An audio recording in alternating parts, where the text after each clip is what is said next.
Good evening. Two men have appeared in court charged over the home invasion murder of Sturt woman Karen Hodgson.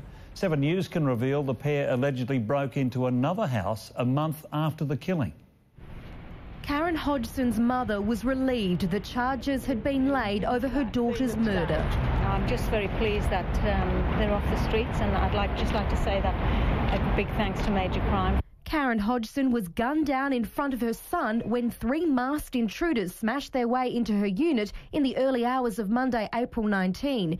It's been an agonising time for her family, but a breakthrough came yesterday with 2 men aged 28 and 31 arrested at Yatala Prison. They've been in custody since May, arrested on an unrelated charge of serious criminal trespass on a residence. Major crime detectives believe the motive for the murder was drugs. 4 cannabis plants were found growing inside the unit. They've seized a car they say was being driven nearby with its lights off moments after the shooting. The prosecution asked the court for a suppression on the identities of the accused men because major crime detectives are yet to speak with many witnesses. The secrecy order was granted and detectives wouldn't speak outside court. Can you comment on the possibility of making a third arrest? I'm not commenting, sorry. The accused are back in Yatala. The next hearing will be in October. Michelle Vella, 7 News. WA police have caught up with well-known Adelaide guitarist and serial fraudster Kevin Peake, who's accused of duping hundreds of investors here. He's been charged with fraud and firearms offences and will face court in Perth on Friday. Creditors in Adelaide have been told they've probably done their dough.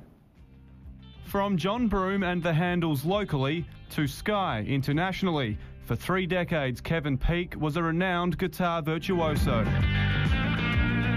But to these people, he's a crook. Anyone that commits fraud is a good liar. That's why they get away with it generally. Some invested millions in Peake's shipping company, Rezo International Trading, which promised a 25% return. Today they were told it was a Ponzi scheme, bound to fail. I've probably lost 5 years of my finances. Nearly 400 investors are $87 million out of pocket. Basically, we realised that there's no hope of getting anything back. Kevin Peake is no stranger to financial ruin. He's been bankrupted twice. In 1994, he was jailed for 3 years after being found guilty of 28 counts of fraud trying to fund a recording business. And hopefully he'll go to jail this time as well. Administrators will work with corporate authorities and WA police in a bid to locate Peake and seize any assets.